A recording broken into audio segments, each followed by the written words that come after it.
One of the great things about the Christmas season is it's a time that brings our families together. And it's one of those rare occasions where schools and businesses are closed.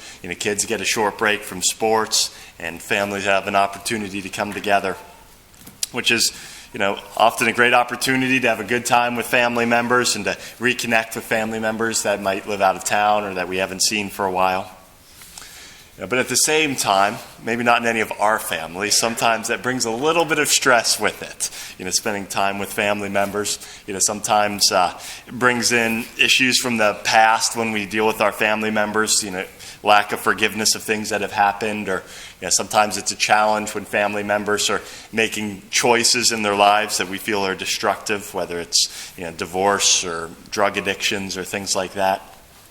And for some people, it is a lonely time.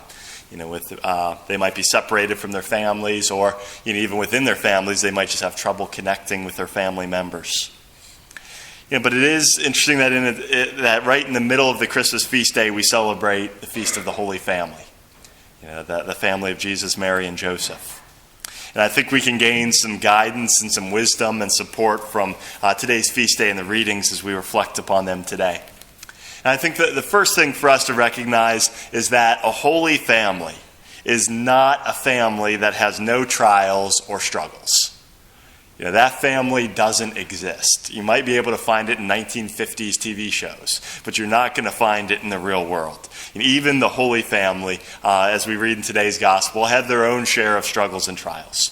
And so, we shouldn't get discouraged when our own families face difficulties. But at the same time, Christian family, if they're truly embracing Christianity and trying to live out their faith well within their family, there's going to be something different about a Christian family. Because there's going to be a power that's at work within that family, in the hearts and the minds of its members. And it's a power that has the strength to transform and to purify and to heal our families. And to truly flourish, a family, above all things, needs to be holy. Not that the family is going to be perfect, not that there's not going to be tension or difficulties, but a family needs to be holy in order to thrive. If we look at today's gospel, and if we look at the example of Jesus, he stays behind as his family's leaving Jerusalem after celebrating the feast day of Pentecost, and he stays in the temple without telling his parents. And understandably, his parents, when they discover he's missing, they are distressed, as any parent would be. And if you can imagine going 3 days searching for your child, before you finally find your child, what would our parents say to their child in a situation like that? Maybe a variety of things. But, as they come across the Christ child and they finally find him, he doesn't apologize. He says, "Did you not know that I must be in my Father's house?" Or another translation from the Greek, just as valid, "Did you not know that I must be about my Father's business?" That's his response to his parents as they're searching diligently for him. But what our Lord understood, and what he was perhaps trying to teach his parents at that moment, is that he had a mission that he was dedicated to that went beyond his immediate family. He had a higher purpose. And it says that Mary and Joseph didn't fully understand those words, but the Blessed Virgin took those words to heart, and she reflected on what her son was saying, so that by meditating upon those words, she might learn from the example of her son. So that years later, as our Lord began his public ministry, she understood that he had a mission, and that she needed to be supportive of that mission of her son. And ultimately, there would again be another time where they would be separated for 3 days before they would be reunited as our Lord went to the cross. So what can we learn from this about the secret of a holy family? Well, the most important thing about a holy family is not concerned primarily with itself. Now, a holy family is going to be dedicated to a purpose and a mission that goes beyond the family.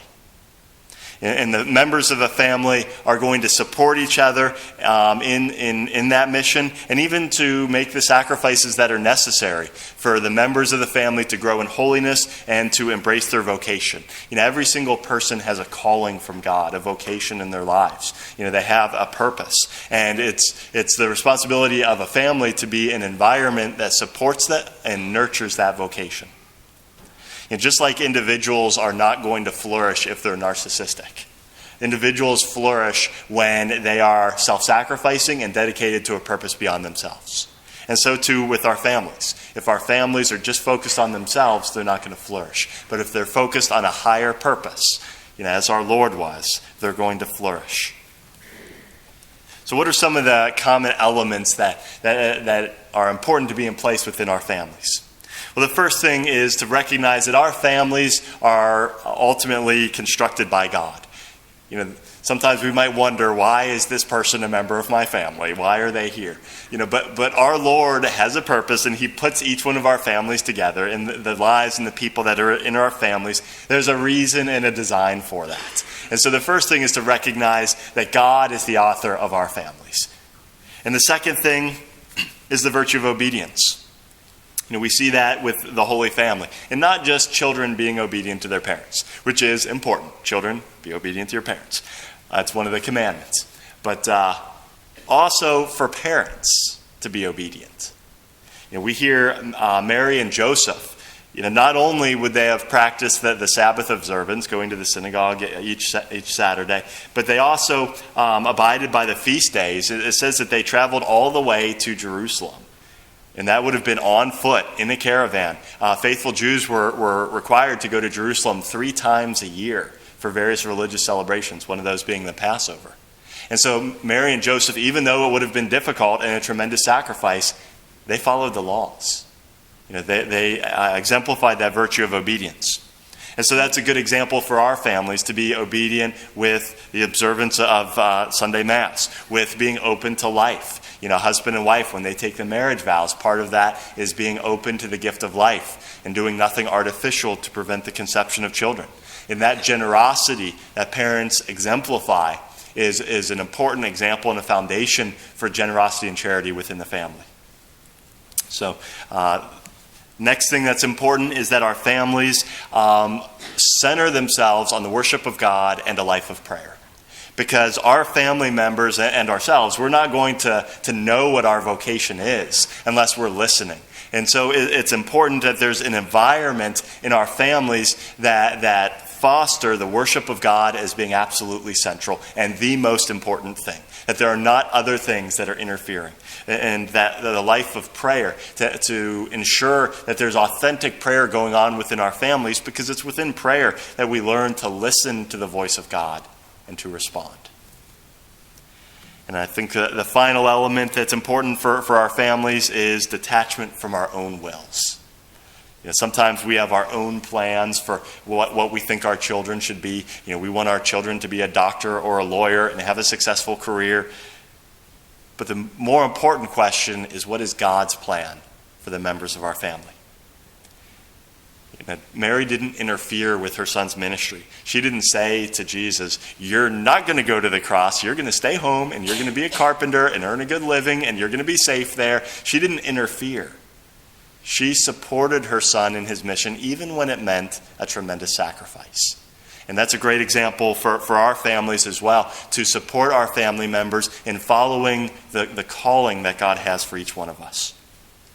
And so as we celebrate this feast day of the Holy Family, the question I'd throw out for us to reflect upon is whether our family is living for a purpose greater than itself. Or have we fallen to lower things? Are we seeking after our own happiness? In which case, there's things that need to be purified. But are our families dedicated to God's will? Are they environments where we learn obedience to God's laws, where prayer and worship of God is absolutely central, and where we're truly seeking to obey the will of God and to be His disciples within the world? And ultimately, our families exist to be holy.